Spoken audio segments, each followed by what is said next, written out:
Why did Kate Middleton make Meghan Markle cry? How did the royal family deny Meghan help in her darkest time? And why do the royals care so much about Archie's skin color? It's that a 21st century fairy tale is not what we expected. After 4 years of intense scrutiny by the media, the couple made history by stepping down from the royal family.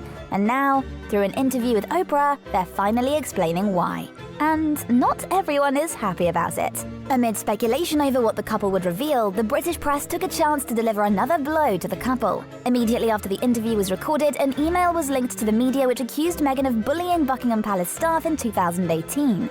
And if you think the timing of the complaint seems unusual, you're not alone. For the story to break after nearly 3 years of silence, but just before a widely anticipated interview, seems a little too coincidental.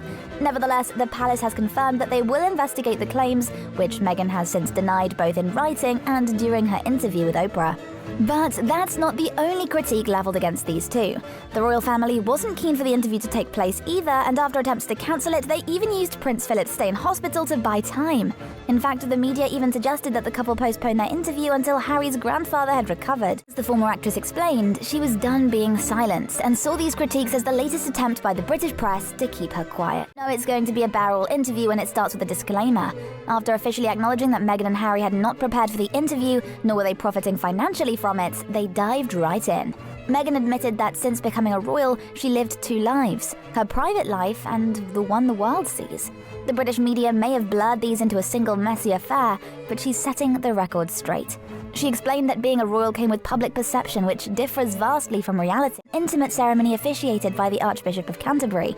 Throughout the interview, Meghan was candid about her treatment by the press and the devastating effect that it has had on her life. Interestingly, she's able to trace it all back to a single moment, the time Kate Middleton made her cry. Yes, you heard that correctly. Despite newspaper reports claiming that Meghan made the Duchess of Cambridge cry after a spat involving flower girl dresses, it was actually Meghan that ended up in tears. However, she admitted that while she wanted to tell the truth, she's not doing this to throw shade at her sister-in-law. In fact, since the altercation, Kate apologized and sent Meghan flowers, and the two reconciled without issue. But the damage was done. It was the first time that Meghan's actions were incorrectly reported, and the first of many times that the royal family allowed a story to circulate without correcting the facts.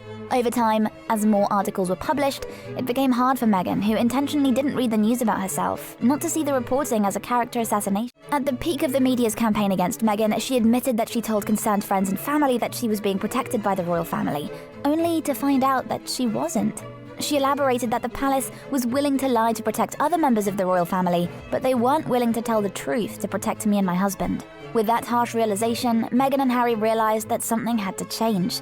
That something was them. During the interview, the couple pinpointed the 4 biggest issues which made it necessary for them not only to leave the royal family, but the UK. The first and most obvious was how the British media handles Meghan. With an overwhelming negative focus on her race and her background as an American divorcee, the tabloids' obsession with the former actress quickly morphed from delight to pure character assassination.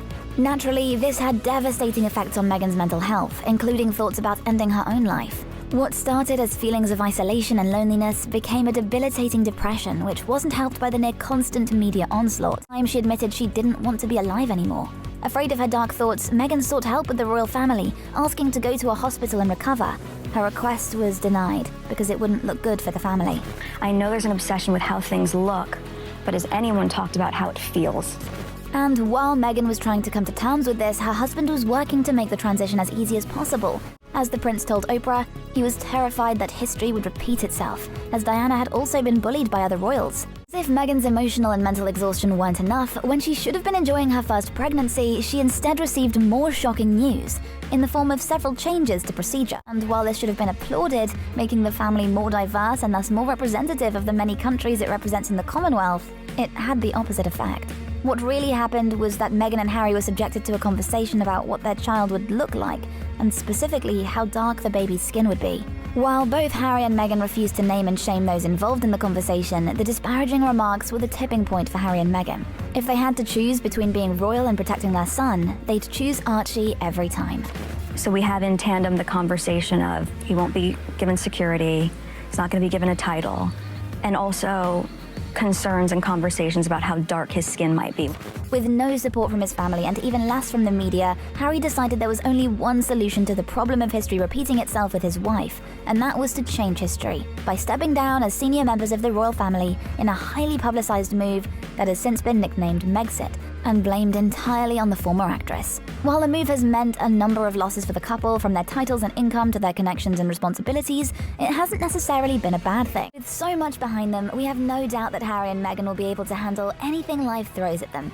Hopefully, that'll be a few extra servings of